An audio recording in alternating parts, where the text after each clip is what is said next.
नमस्कार दोस्तों, स्वागत है आपका डिकोड एग्जाम में। कल हम लोगों ने आर्थिक समीक्षा 2018-19 को पढ़ा और उसके प्रमुख तथ्य देखे। अगर आपने कल का वह वीडियो नहीं देखा है तो उसको जरूर देख लीजिए, क्योंकि जो हम आज पढ़ने जा रहे हैं यानी आम बजट 2019 या यूनियन बजट 2019-20, उसमें 30 से 35% तथ्य ऐसे हैं जिसका दोहराव है। तो मैंने उन तथ्यों को इस वीडियो में शामिल नहीं किया है, इसलिए इस वीडियो को देखने से पहले एक बार वो वीडियो भी पूरा देख लीजिए, जिससे आपको जो है सारे जितने भी नए तथ्य हैं बजट और आर्थिक समीक्षा को लेकर, वो सभी आपको तैयार हो जाएं। तो इस वीडियो को स्टार्ट करने से पहले हम बात करते हैं हमारे जो सोशल मीडिया प्लेटफॉर्म्स हैं, इनसे आप जुड़ सकते हैं। फेसबुक और टेलीग्राम चैनल पर जो है नियमित रूप से सारी अपडेट और जो है इन वीडियोस की पीडीएफ फाइल का लिंक या पीडीएफ फाइल सीधे ही पोस्ट कर दी जाती है। तो चलिए स्टार्ट करते हैं हम आज का वीडियो।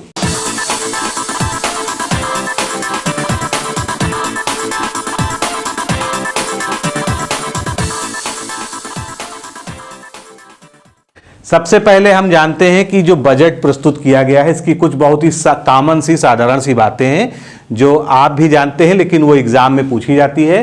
तो वित्त मंत्री का नाम जानते हैं आप, निर्मला सीतारमण जी। इन्होंने 5 जुलाई 2019 को आम बजट 2019 संसद में पेश किया। ये मोदी सरकार के दूसरे कार्यकाल का पहला आम बजट है, क्योंकि इससे पहले अंतरिम बजट 2019-20 प्रस्तुत किया गया था फरवरी 2019 में, लेकिन वो अंतरिम बजट था, उसे पूर्ण बजट नहीं कहा गया। तो ये जो है पहला आम बजट है जो कि पूर्ण बजट है।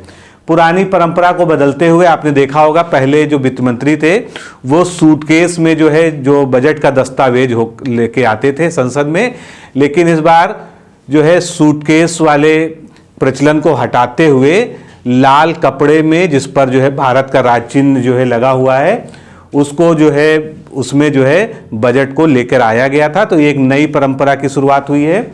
उसके अलावा मुख्य आर्थिक सलाहकार जो है भारत सरकार के, उन्होंने इस बजट को बही खाता कहा है।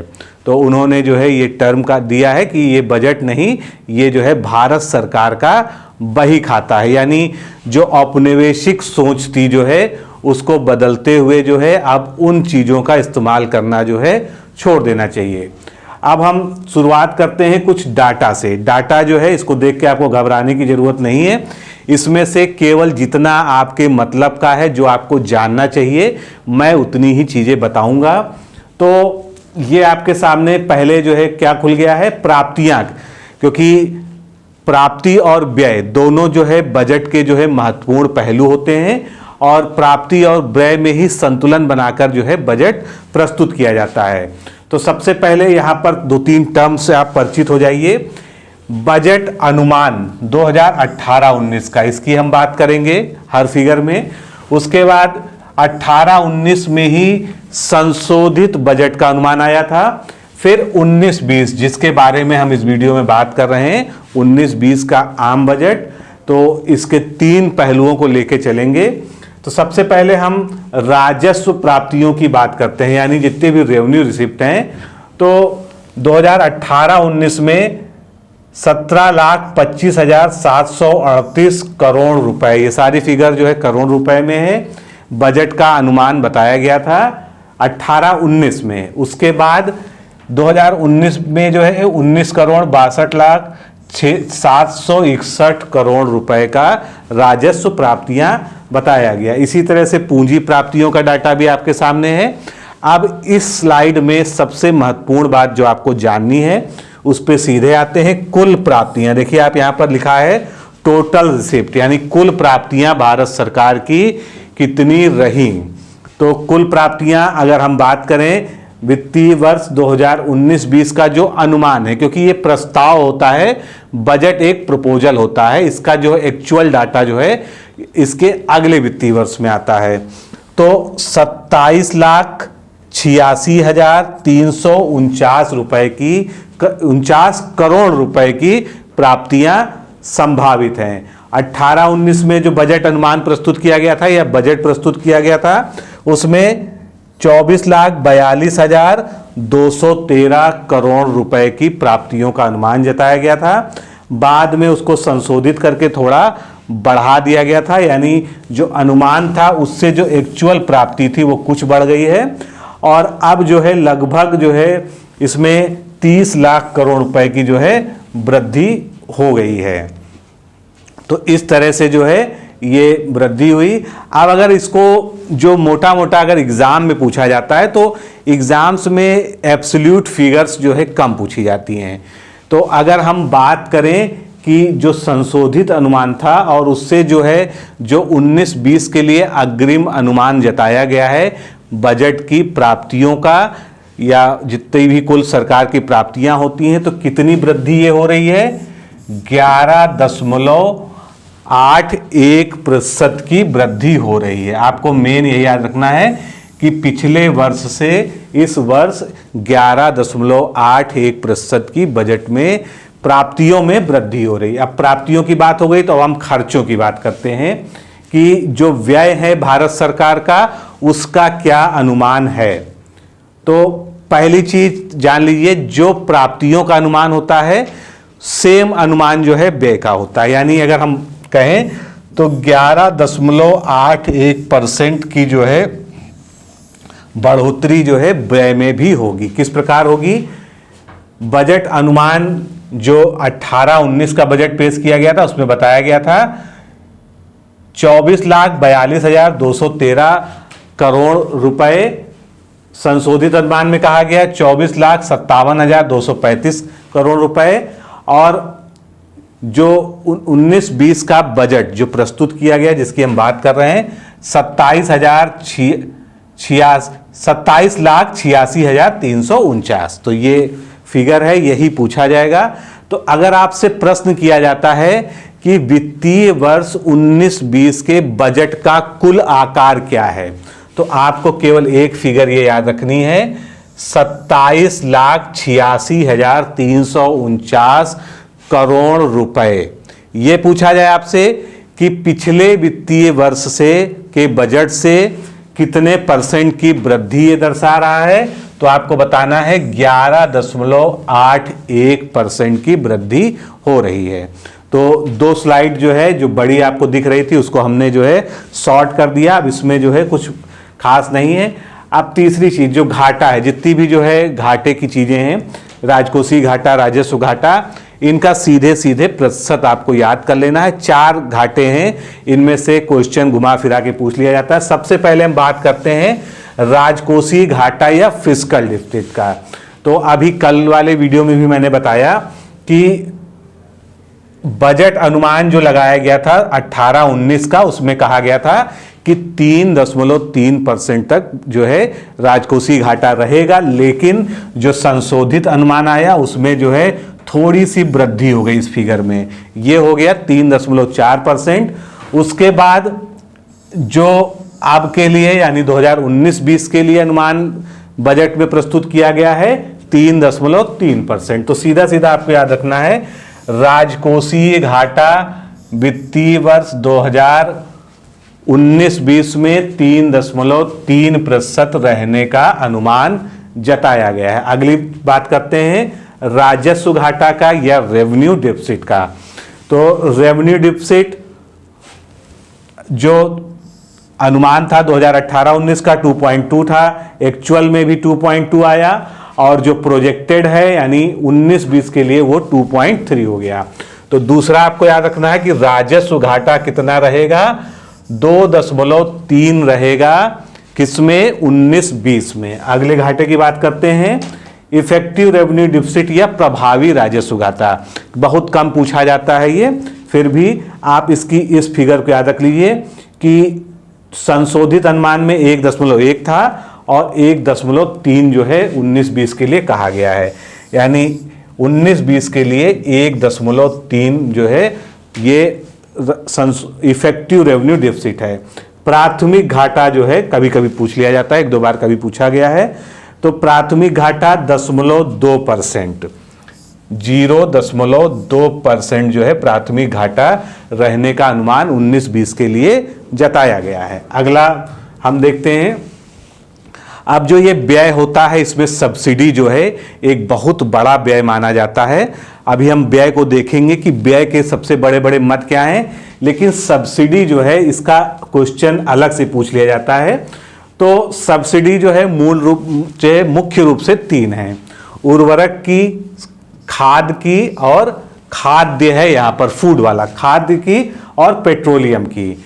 तो इसमें जो है जो सबसे बड़ा सब्सिडी का मद है वो क्या है, प्रतिवर्ष फूड ही रहता है। तो हम लोग फूड पे पहले चर्चा करते हैं, यानी खाद्य में जो है सब्सिडी जो दी जाती है, तो खाद्य में जो है सब्सिडी कितनी रहेगी, 1,84,220 करोड़ रुपए। ये जो है बहुत बड़ी फिगर है अगर देखा जाए तो फूड पे ये सब्सिडी। तो नंबर 1 पे क्या हो गया, फूड हो गया। अब इसके बाद हम बात करते हैं फर्टिलाइजर, उर्वरक पर जो सब्सिडी दी जाती है 79,996, ये इसकी फिगर हो गई।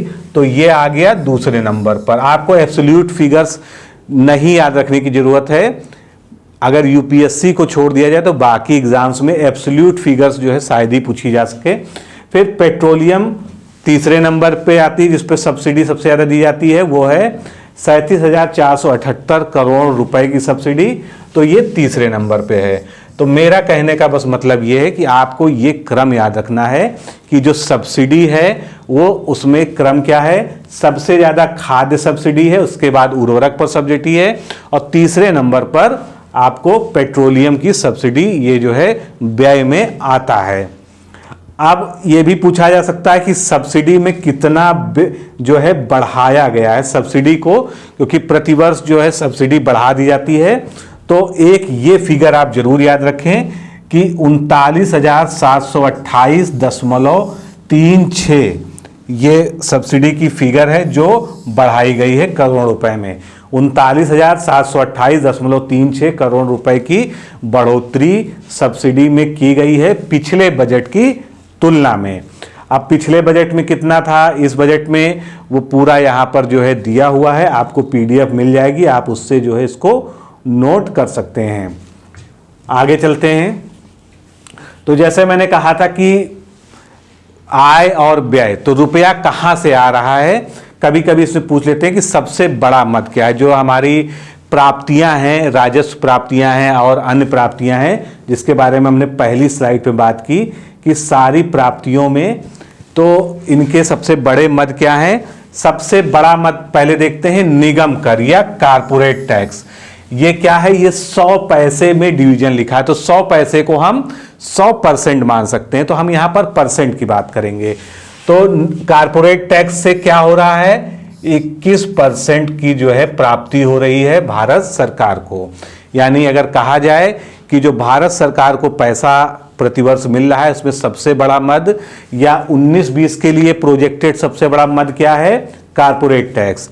इसके बाद क्या है, जो उधार और अन्य देयताएं हैं, तो उनसे जो है 20% जो है। फिर उसके बाद तीसरे नंबर पर जीएसटी का बहुत बड़ा योगदान है, क्योंकि बहुत सारे टैक्स इसमें मर्ज कर दिए गए हैं। तो जीएसटी कितना दे रहा है इस पूरे फिगर में, 19%। तो बस आप 3 मुख्य याद रखिए, कारपोरेट टैक्स से नंबर 1, दूसरे नंबर पर उधार एवं अन्य देयताएं और तीसरे नंबर पे जीएसटी। तो ये जो है क्रम हो गया कि रुपया कैसे आ रहा है। अब रुपया कहाँ जा रहा है, यानी व्यय कैसे हो रहा है, इसके बारे में बात करते हैं। तो इसका सबसे बड़ा जो शेयर होता है ये भी 100 के फिगर में है, यानी 100 रुपए में दिखाया गया है और पैसे में दिखाया गया है, तो उसको हम फिर परसेंटेज मान लेते हैं। तो जो राज्य सरकारों के हिस्से में केंद्र सरकार से पैसा जाता है और उसमें जो कर और शुल्क जो है सब कुछ राज्य सरकार, तो 23% जो है राज्य सरकारों के हिस्से में केंद्र से चला जाता है। इसको हम स्टेट शेयर भी कह सकते हैं। उसके बाद बहुत सारा ऋण लेती है सरकार, वर्ल्ड बैंक से, अन्य संस्थाओं से। तो उनका जो ब्याज होता है, उनकी अदायगी, तो ब्याज अदायगी में कितना जा रहा है, 18% या 18 पैसे 100 पैसे में अगर बात करें। फिर तीसरा सबसे बड़ा क्या है, वित्त आयोग और अनियंत्रण। तो वित्त आयोग के माध्यम से भी विभिन्न योजनाओं, परियोजनाओं, राज्यों सबको पैसा बांटा जाता है। तो 17% जो है इसके द्वारा जो है व्यय किया जा रहा है। तो बस ये 3 मेन फिगर आप याद रख लीजिए। अगर कोई क्वेश्चन इससे संबंधित आएगा तो यही आएगा। आगे चलते हैं। अब इस बजट में जो है कहा गया है कि 19-20 के दशक के लिए 10 बिंदु की परिकल्पना। तो ये 10 बिंदुओं की परिकल्पना की गई है, किस तरह से भारत जो है एक सशस्त्र राष्ट्र, एक उच्च अर्थव्यवस्था और एक खुशहाल देश बन सकता है उसके लिए। तो जन भागीदारी से टीम इंडिया का निर्माण, न्यूनतम सरकार, अधिकतम शासन, हरी भरी पृथ्वी और नीले आकाश के साथ प्रदूषण मुक्त भारत, डिजिटल इंडिया को अर्थव्यवस्था के प्रत्येक क्षेत्र तक पहुंचाना, गगनयान, चंद्रयान और अन्य अंतरिक्ष उपग्रह कार्यक्रमों की शुरुआत करना, वास्तविक और सामाजिक बुनियादी ढांचे का निर्माण, ब्लू इकोनॉमी या नीली अर्थव्यवस्था यानी समुद्र पर आधारित अर्थव्यवस्था को बढ़ावा देना, खाद्यान्नों, दालों, तिलहनों, फलों और सब्जियों में आत्मनिर्भरता बढ़ाना और निर्यात उनका ज़्यादा करना, आयात को कम करना, निर्यात को बढ़ाना, आयुष्मान भारत, पोषण युक्त माँ बच्चा के जरिए स्वस्थ समाज की स्थापना और नागरिकों को सुरक्षा, SMME मेक इन इंडिया के अंदर स्टार्टअप, रक्षा निर्माण, मोटर वाहन, इलेक्ट्रॉनिक्स, वस्त्रों और बैटरियों तथा चिकित्सा उपकरणों पर जोर। तो इसका मतलब क्या है, ये 10 बिंदु जो हैं कि ये सरकार की प्राथमिकता के क्षेत्र हैं, यानी सरकार जो है इनको सबसे ऊपर रखकर जो है सारी योजनाओं का क्रियान्वयन करेगी। आगे चलते हैं। अब आपसे कभी कभी क्वेश्चन पूछ लिया जाता है कि बजट 19-20 में सबसे बड़ी योजना कौन है जिसके लिए सबसे ज़्यादा धनराशि का आवंटन किया जा रहा है। तो इस प्रश्न का जवाब देने के लिए मैंने ये बहुत लंबा चौड़ा चार्ट आपके सामने बना के रखा है। तो सब कुछ इसमें से रटने की ज़रूरत नहीं है, टॉप 2-3 योजनाएं देख लीजिए, उससे ही आपको आपके प्रश्न का उत्तर मिल जाएगा। तो शुरुआत करते हैं। प्रधानमंत्री किसान सम्मान निधि नई योजना है, 2018 में प्रारंभ की गई थी, इसलिए 18-19 के बजट में इसमें कोई भी बजट नहीं दिया गया था। 2019 में ही इसका मूल मुख्यतः सुना। तो 2018-19 का जो संशोधित अनुमान था वो कितना था, 20,000 करोड़ रुपए। 18-19 में 20,000 करोड़ रुपए इसके लिए दिया गया था। अब कितना दिया जा रहा है, 75,000 करोड़ रुपए। आपको याद होगा यही वो योजना है जिसके दम पर मोदी सरकार ने चुनाव में कांग्रेस की जो योजना थी उसका जवाब दिया था कि हम किसानों को किसान सम्मान निधि के अंतर्गत ऐसे जो है लाभान्वित कर रहे हैं। तो ये कहा जाए तो ये सबसे बड़ी योजना है, यानी धन आवंटन के मामले में, क्योंकि 75,000 करोड़ रुपया मनरेगा में भी नहीं दिया गया। मनरेगा में कितना दिया गया, 60,000 करोड़ रुपए। तो 60,000 करोड़ रुपए के साथ मनरेगा कहाँ है, दूसरे स्थान पर। मनरेगा में कभी कभी पूछ लिया जाता है पिछले से वृद्धि, तो 55,000 रुपए घोषित किया गया था 18-19 के बजट में। अनुमान जो बाद में संशोधित किया गया 18-19 का, उसमें 61,084 करोड़ रुपए इसको कर दिया गया है। ये सभी फिगर करोड़ रुपए में है, ये ध्यान रखिएगा। अगर मैं ना भी बोलूं तो आपको करोड़ खुद लगा लेना है। तो 61,084 करोड़ रुपए संशोधित अनुमान में आया। अब इस बार अगर देखा जाए तो पिछले बजट से 5,000 करोड़ बढ़ा दिए गए हैं, यानी 60,000 करोड़ रुपए इसको कर दिया गया है। तो ये 2 सबसे बड़ी योजनाएं थी। उसके अलावा जो है राष्ट्रीय शिक्षा मिशन के लिए 38,547 करोड़ रुपए का आवंटन वित्तीय वर्ष 2019-20 के बजट में किया जा रहा है। अम्ब्रेला आईसीडीएस आप जानते हैं, जो बाल विकास पुष्टाहार, तो इसमें 27,584। फिर राष्ट्रीय स्वास्थ्य मिशन यानी NHM 33,651। एक्चुअल में योजना जो इतनी भी टॉप की हैं उनसे कभी भी पूछा जा सकता है कि इसके लिए कितना आवंटन किया है। तो जितना संभव हो इसमें से याद कर लीजिएगा। ये दो टेबल आपको याद करने की जरूरत नहीं है कि पिछली बार कितना दिया गया था, इस बार कितना दिया गया था, ये ज्यादा महत्वपूर्ण है परीक्षा की दृष्टि से। आगे चलते हैं। अब कुछ ऐसी बातें जो एग्जाम में डायरेक्टली पूछी जा सकती हैं, क्योंकि वो बड़ी योजनाएं हैं, बड़ी चीजें हैं, जल्दी से उसको देखेंगे। प्रधानमंत्री ग्राम सड़क योजना का परिव्यय देखते हैं जो है इसमें। तो 18-19 का जो संशोधित अनुमान था उसमें 15,500 था इसका करोड़ रुपए। फिर इसमें वृद्धि कितनी गई 22.6%। आपको ये याद रखना है कि 22.6% बजट बढ़ाया गया है प्रधानमंत्री ग्राम सड़क योजना में, और अब कितना कर दिया गया है 19,000 करोड़ रुपए। ठीक है, अब आगे चलते हैं। PMAYG, इसमें 1.5 करोड़ ग्रामीण घरों का काम पूरा कर लिया गया है, यानी प्रधानमंत्री ग्रामीण आवास योजना। दूसरे चरण के लिए 1.95 करोड़ मकानों का प्रस्ताव है। तो आपको यह याद रखना है कि दूसरे चरण में 1.95 करोड़ मकानों का प्रस्ताव किया गया है। पूरा करने के लिए औसत दिन जो है पहले 314 दिन लगते थे 2015-16 में, अब 114 दिन लगते हैं 2017-18 के अनुसार। पूरा करने का लक्ष्य 2022 से घटाकर 2019 कर दिया गया। जब ये योजना शुरू हुई थी तब कहा गया था कि 2022 तक जो है ये योजना पूरी हो जाएगी, लेकिन इसमें इतनी तेजी से काम हुआ कि 2019 यानी इसी वर्ष इसको समाप्त करने का कर लिया गया है। 97% लक्ष्य को प्राप्त किया जा चुका है। तो ये इसकी प्रमुख बातें हुई। अब ग्रामीण विद्युतीकरण पे आते हैं। 100% घरों तक बिजली पहुंचा दी गई है, जो लक्ष्य था उसको प्राप्त कर लिया गया है। उजाला योजना से 18,341 करोड़ रुपए की बचत हुई। कैसे बचत हुई? क्योंकि एलईडी बल्बों का प्रयोग हुआ, और जो कन्वेंशनल जो है बल्ब थे फिलामेंट वाले, उनको हटाते हुए एलईडी बल्ब लगाने के कारण 18,341 करोड़ रुपए का बचत सरकार को हुई। उजाला योजना के अंतर्गत अभी तक 35 करोड़ एलईडी बल्ब को वितरित किया गया है। यह भी क्वेश्चन आ सकता है कि कितने बिजली के बल्ब एलईडी वितरित किए गए हैं? 35 करोड़। मनरेगा हमेशा से जो है एक बड़ी योजना के तौर पर गिना जाता था, तो मनरेगा के बारे में जानते हैं। मनरेगा में वृद्धि की गई। अभी हमने पिछली स्लाइड पे देखा कि 55,000 करोड़ से 60,000 करोड़ कर दिया गया है। तो ये वृद्धि कितनी हुई? 9%। आपको ये जरूर याद रखना है कि मनरेगा में बजट को 9% बढ़ाया गया है। बस यही इसकी मुख्य बात थी। अब आगे चलते हैं। महिलाओं के संबंध में बजट में क्या है? महिलाओं से जुड़ी योजनाएं। मुद्रा स्कीम के अंतर्गत 70% जो है लाभार्थी कौन है? महिलाएं हैं। आईसीडीएस के लिए आवंटन जो मैंने आपको दिखाया था कि एक बड़ा आवंटन है, तो 19-20 में 27,584 करोड़ रुपए दिए गए हैं, और इससे पहले 18-19 में 23,357 ये दिया गया था।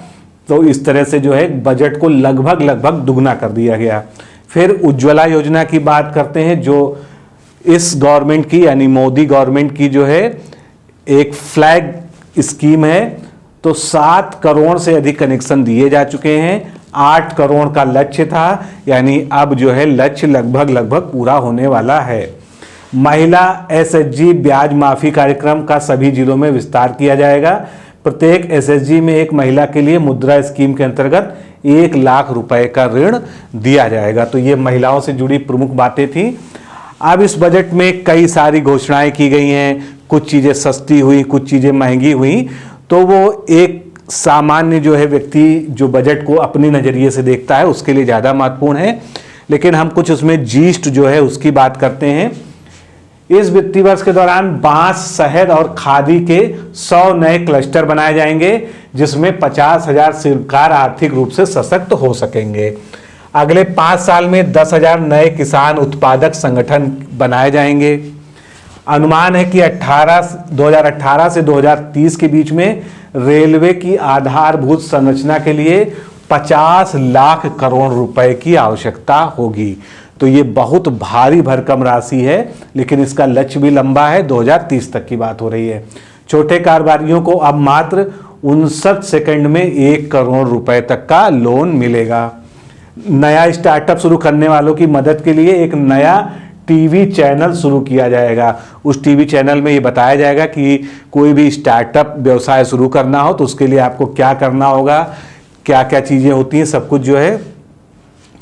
और स्टार्टअप के लिए जो जुटाया गया धन है उसकी इनकम टैक्स या आयकर की जांच नहीं की जाएगी। ये भी एक बड़ा फैसला है स्टार्टअप्स को प्रोत्साहित करने के लिए।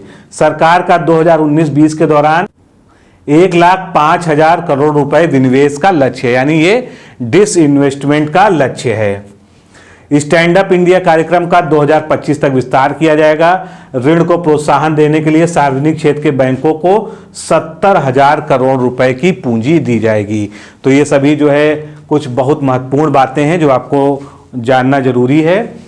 प्रधानमंत्री कर्मयोगी मानधन योजना में सालाना 1.5 करोड़ रुपए से कम का कारोबार करने वाले करीब 3 करोड़ खुदरा व्यापारियों को, यानी रिटेल बिजनेसमैन, रिटेलर जो हैं और छोटे दुकानदारों को पेंशन दिया जाएगा।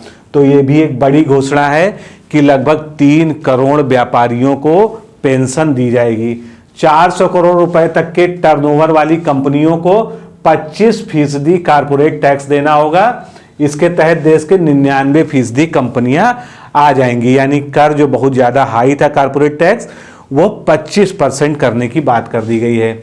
स्टार्टअप के लिए बड़ी छूट का ऐलान है। स्टार्टअप को अब एंजल टैक्स नहीं देना होगा, साथ ही आयकर विभाग द्वारा इनकी जांच नहीं होगी।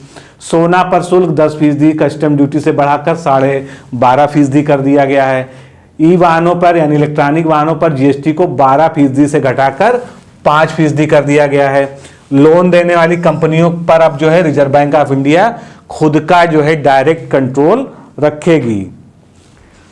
सरकार का लक्ष्य बुनियादी सुविधाओं में अगले 5 सालों में 100 लाख करोड़ रुपए निवेश का है, यानी जो इंफ्रास्ट्रक्चर है, जो बेसिक चीजें हैं, उनमें सरकार का लक्ष्य है कि 17 पर्यटन स्थलों को विश्व स्तर का बनाया जाए। एनआरआई को, यानी जो प्रवासी भारतीय हैं, उनको आते ही आधार कार्ड देने की सुविधा मिलेगी। पहले उनके रेजिडेंस के लिए कुछ वो थी कि इतने महीने या इतने साल रहने के बाद ही उनको आधार कार्ड मिलेगा, लेकिन जैसे ही वो अब आएंगे तुरंत उनको दी जाएगी। साथ ही उन्हें अब 180 दिनों तक भारत में रहने की जरूरत नहीं होगी, यानी पहले ये था कि 180 दिनों तक उनको भारत में निवास करना जरूरी था। जनधन खाता धारक महिलाओं को 5,000 रुपए के ओवरड्राफ्ट की सुविधा दी गई है। महिलाओं के लिए अलग से 1 लाख रुपए के मुद्रा लोन की व्यवस्था की जाएगी।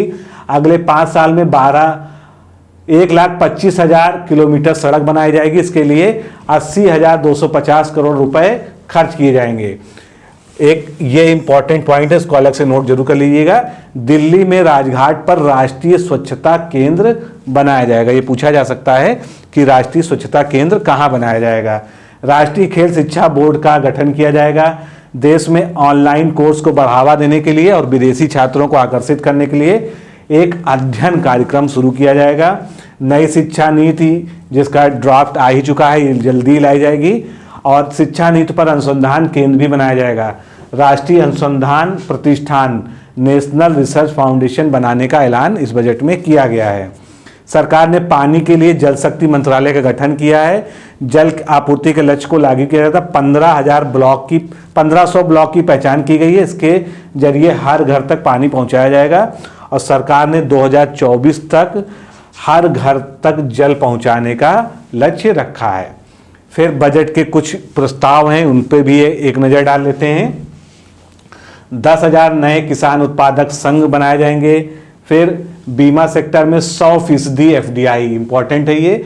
वित्त मंत्री ने ऐलान किया कि छोटे दुकानदारों को पेंशन दी जाएगी, ये बता चुका हूं मैं।